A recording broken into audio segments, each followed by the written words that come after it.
Oh, good evening.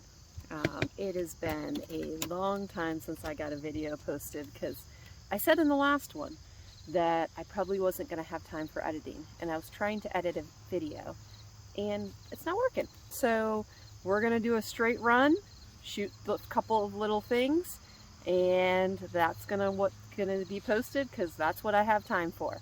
So one thing I wanted to show you what I'm doing here. This right here is a raspberry patch. One, it's being shaded a little bit. Two, it just needs kind of a refresh.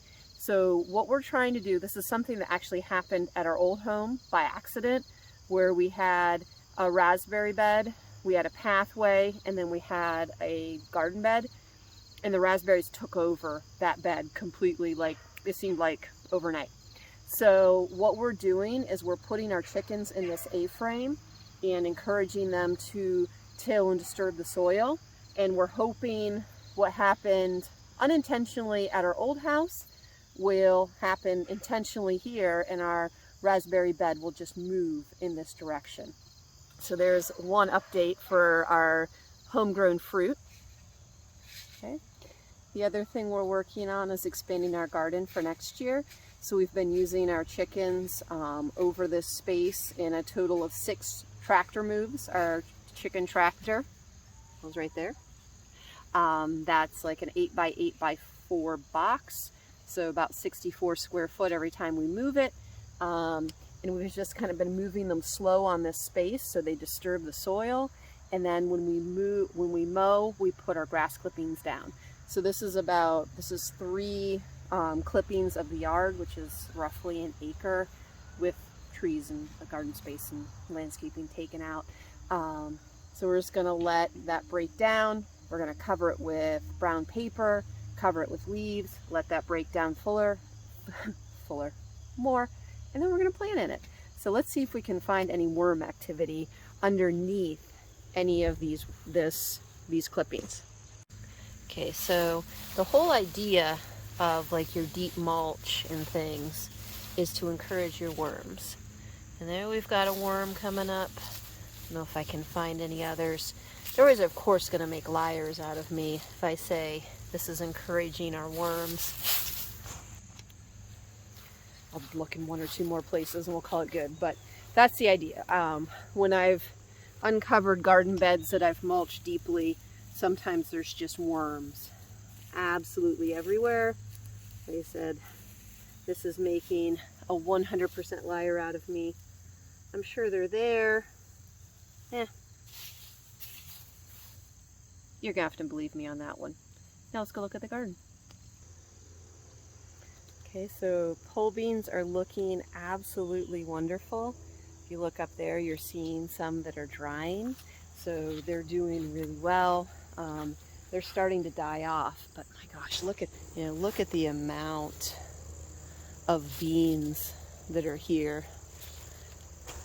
So dried beans, although it's not something necessarily we're all familiar with cooking with, it's something it's easy to store and doesn't take up a lot of room, doesn't require refrigeration space or anything like that, and they last a really long time. So that's one of those things. When you're planting your garden, try to plan things that require different kinds of processing. If everything you're growing requires freezing or canning, it's very labor intensive. The beans, not so much. Okay, so let's see. Here's one of our fall beds. It's doing pretty well.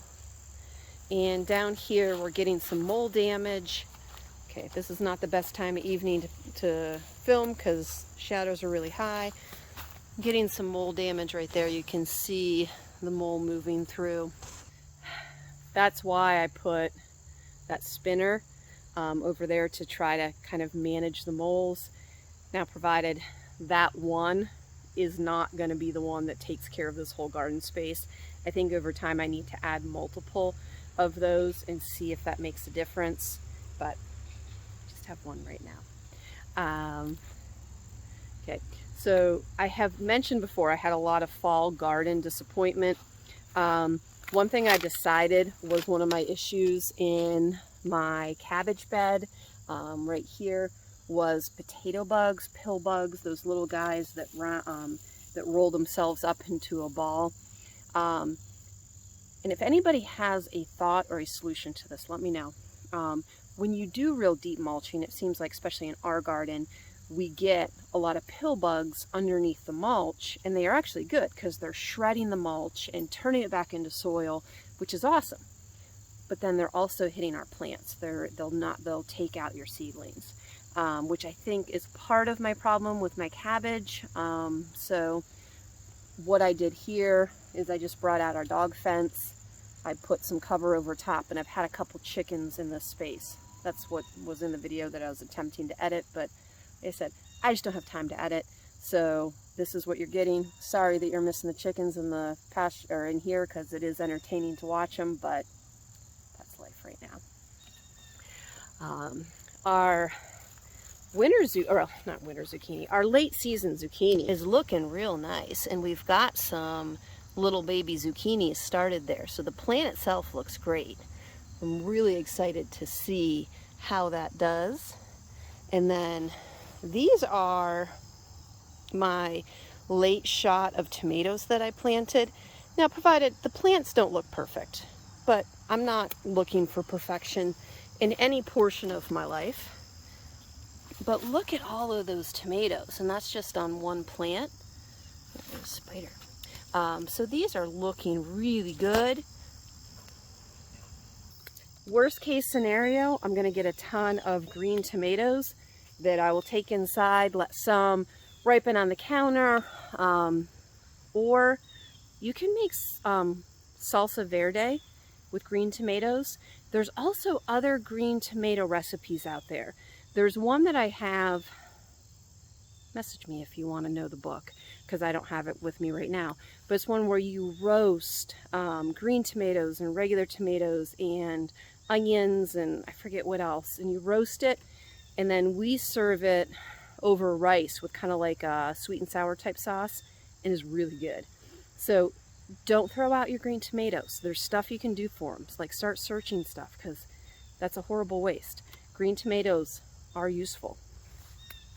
Okay, so another one of my fall garden disappointments. My peas that I put in the ground out here in the garden did not germinate, or if they germinated, they got destroyed. I don't know what happened to them. But I had put some, let's see, in my green stock, which is kind of hard to see, it's right over there. Just as I have a few extra, and I just put them in, and they germinated, but I didn't feel like they were going to do great there. So I transplanted them here. We'll see if they have enough time to produce, but this is where they are, and we're going to see what happens there. All right, so I want to show you, very bright sun, I want to show you what our lettuce looks like right now, because we do have some lettuce that's coming in really nicely. And I'm going to show you some sweet potatoes, because that's kind of fun. That, I think, is one of my favorite things to harvest. Hang on. Oh, these don't look fantastic, but they're so good. Okay. These are Pippin's Golden Honey, like frying peppers. We haven't fried many of them because they're like almost like fruit to eat. So I've been eating them in the garden. We're growing lots more of these next year. Okay.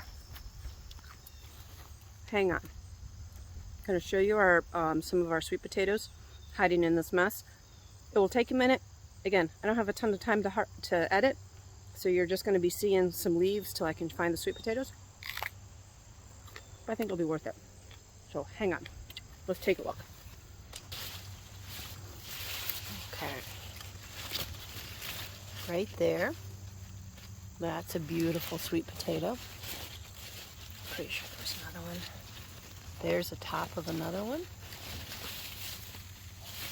And then there's a real big one over here. We'll kind of, right there, this guy right here that's sticking out of the soil. Okay, there's lots more in this planter, right here, this planter here, but none of them are close enough to the surface to actually be able to see. So let's go to another spot. Now, there's lots back there by the pole beans, but those vines have spread in so many places that I can't find anything. Until we're ready to like actually get in there, I have no idea what's going on. But let's take a look in here. This is another one. I have two places that I plant sweet potatoes. Is like one of those old black composters in two pieces.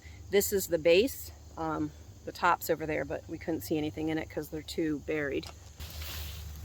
Again, wait for it. Okay, there we've got a sweet potato. There's a sweet potato. I think, yeah, there's another one. This is one of those things. It's like buried treasure. It is so much fun to harvest sweet potatoes. Okay, let's see. All right, let me see if I can find one down here. Okay, I think, yeah. Right here is one underneath that straw. Okay, there is another one that's kind of sticking out of the soil. I'll get that covered. I'm kind of excited to see, I've got the 2 bags of potting soil with sweet potatoes growing in them. I'm kind of excited to see how they turn out. The one that's garden soil isn't doing great. That just hasn't grown enough. But the one that is like the organic potting soil, it's put off a lot of growth. So I'm kind of excited to see how much is in there. And I started those late. Like it was one of those, I had sweet potato slips. I couldn't bring myself to throw them out. And I ended up doing like, hey, let's see what happens if we do this. One of the things that, again, is in the video that may or may not ever see YouTube. One of the squash that I plant is a really big butternut. I can never remember. I always say Rosalina, but it's not the right one. But they, like, we had a 12-pounder last year. I harvested one, and it was like 8.6 pounds. So that's a huge butternut squash. And we only had 2 plants of that kind. And they just keep like shriveling, like this one right here. I'm gonna squish that bug. Like this one right here, and they just die.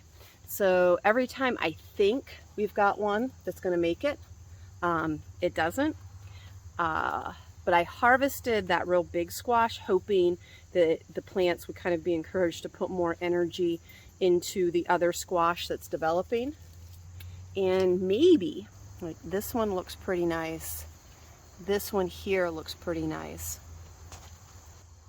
So I'm hoping, lighting's not ideal right now, but we're rolling with it. So I'm really hoping that those can develop fully and don't do what this one did, and they just go soft and then quit, you know, end up as chicken food or compost. This kind of squash down here, let me see, this guy right here, these are like a mini butternut. You can kind of see from my hand how big these are. These have actually produced pretty nicely.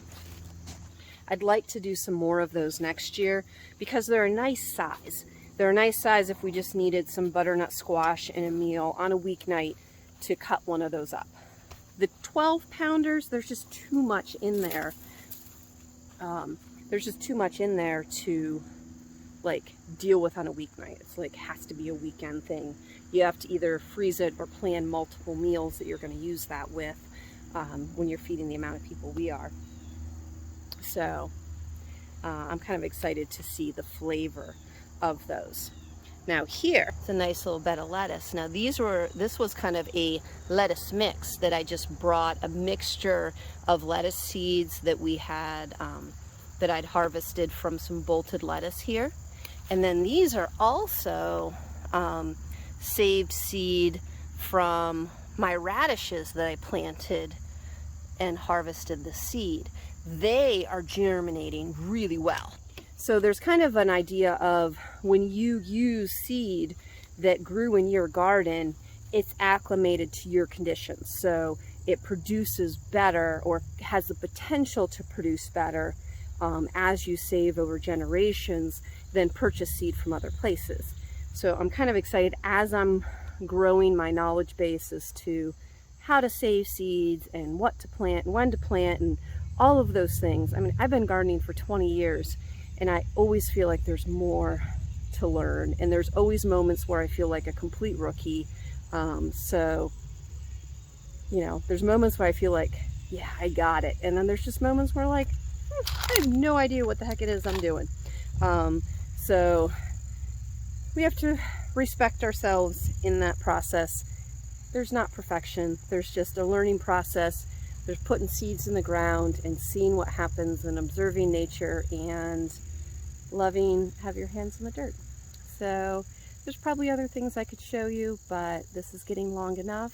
Thank you so much for joining me, and thank you for being patient when we just do these straight runs without editing video or time lapse, and you just have to listen to the rambling. Thanks, and I hope you have a great week. Okay, just kidding. One more thing. Okay, so I grew black strawberry tomato plants. Black strawberry tomato plants pretty sad right now, but there's a few more to harvest, and I wanted to show you something. So the sun makes the black color. Oh, I hope I can show you this. I've tried to show this on multiple videos. We'll see. Okay, so the sun makes this black color. This one's a little beat up, and like right here where the leaves hook on blocks the sun. A lot of times, this one's not perfect, but a lot of them end up with like almost this perfect like star on the top. You can kind of see this one has a little bit of it. Do I have another one I can show you? Of course not. Let's see, what does this one look like? Oh, there we go. Now this one's green, so I'll take this one in to ripen, but there's the star, and I think that's really pretty. Okay, for real, for real. See you later. Thanks for watching. We'll catch you in the next video.